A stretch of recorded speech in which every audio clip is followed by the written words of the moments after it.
बहुत से parents and students को ये लगता है कि लर्निंग का मतलब है क्लासेस अटेंड करना, notes banana and homework time पे सबमिट करना।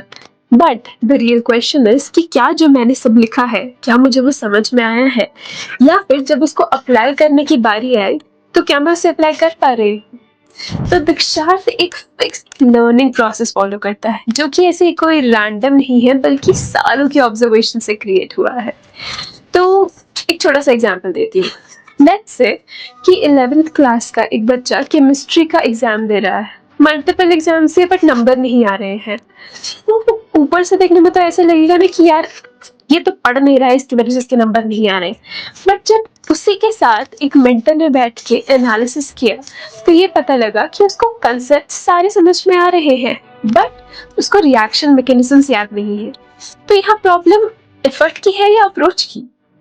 इसी वजह से दीक्षार्थ में ब्लाइंडली कुछ भी करने को नहीं बोला जाता है।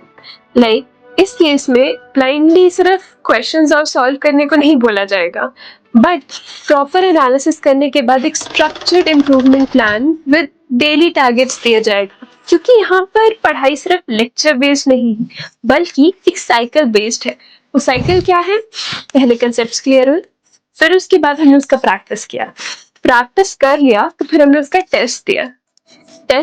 अब टेस्ट दिया है तो हमें जानना है कि हमने क्या क्या गलतियां करी, तो उसका हमने किया एनालिसिस।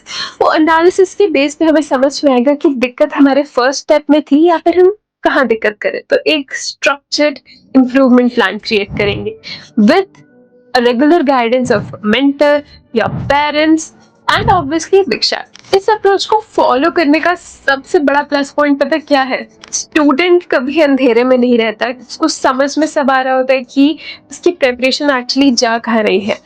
पेरेंट्स को पूरा ट्रांसपेरेंट कॉन्वर्सेशन बताया जाता है ताकि वो भी एक क्लाउड में नहीं रहे कि उनका बच्चा कर क्या रहा है। And learning is meant to be purposeful, not forceful. तो that's what Diksharth focuses on.